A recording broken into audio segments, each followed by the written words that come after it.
I don't know what it is about kids today. Picking up them weights, wasting all that time. I don't know.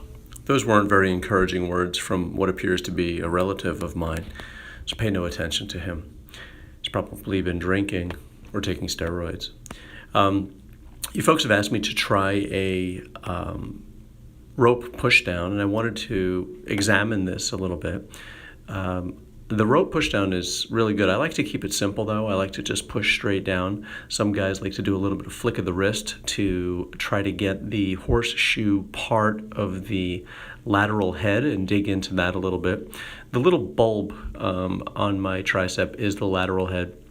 The back of it is the long head, and the medial head is it's the muscle right above the elbow. That is not always visible on this exercise, but I wanted to give you a couple of different looks.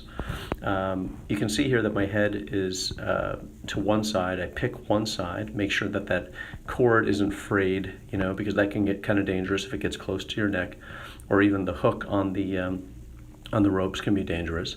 And here I actually let go of the rope halfway through the exercise and start over again.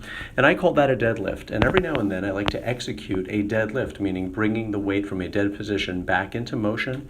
I love to do that. It helps me reconnect with the muscles that I'm working. If I'm working with a client and the client is moving too fast, I stop them completely, and then we reconnect by doing a quote-unquote deadlift in the middle of any exercise.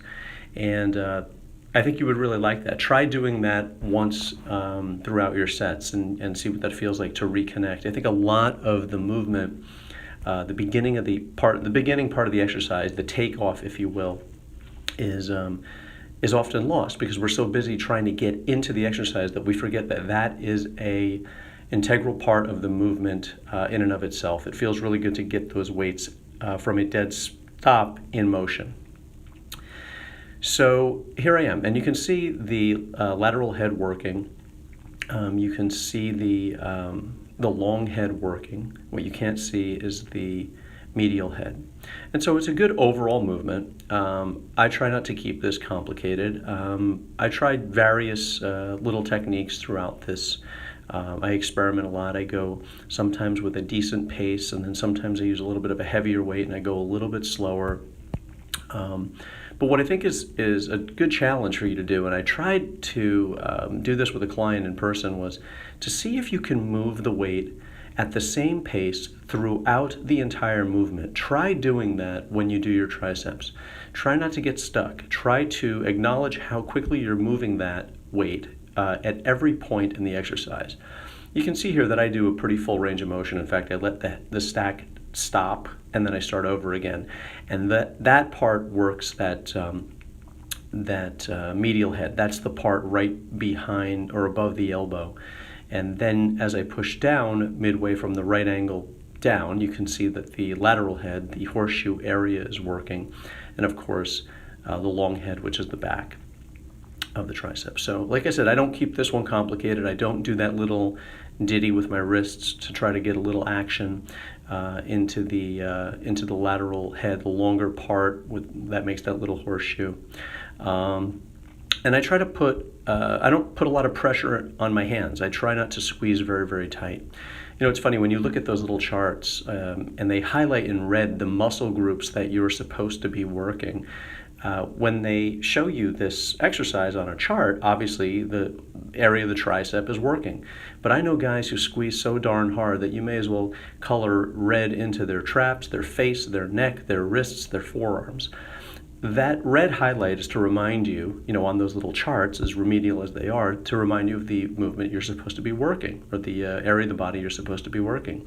If I squeeze the hell out of these ropes, I'm going to take all that energy and I'm going to put that into my forearms, and there's going to be very little left for the triceps. So I'm not squeezing particularly hard. I'm just kind of hanging on, and I'm doing some things here at a different pace. You see me stopping again to create that deadlift, if you will. That feels excellent. Like I said, I think a lot is missed in just the connection to the exercise. It's a new rep, a new set. You want to build that connection to your muscles and say, hey, this is what we're doing right now. This is the area that I'm working. You want those areas to respond and give you feedback. and sometimes starting over really does give you a remarkable connection. When you start over, I promise you that you'll feel it in the medial head. I'm going to show you at another time how to really work that lateral horseshoe. It's a little bit of a really interesting technique that I learned from a former Mr. America, I'll show it to you. It's a subtle change from this, but I think you'll really like it. So here's the staple of my tricep workout. Working the rope and challenging myself. I love it. I love this exercise. It's very simple. It's very low risk in terms of challenging yourself. You can throw a lot of weight on there and see how, experiment with that, or you can put a light weight on there and rep it out and really dig in. I think the trick on the way up is to allow those weights to come into the body naturally so that you get the most stretch. If you're too rigid, obviously you're not going to allow the weights to come up and you're not going to get a stretch. So here I am working at another gym, and I'm using a different bar. And when you use this bar, I find that the lateral head, the horseshoe, works really, really well with this. I mean, I almost feel exhausted sort of on the first set, and I just did this footage a day and a half, 2 days ago. And so this bar would be better if you wanted to focus on the lateral head. The other bar would be better to focus on just a general holistic tricep movement. So I'll be doing some more videos. I'm trying to do them more frequently. If you guys have any questions, please ask them. Of course, I wish you all the best. Peace, love, and muscles. Visit me at Vic's Natural. Say hello on Facebook and take care of yourself. Bye.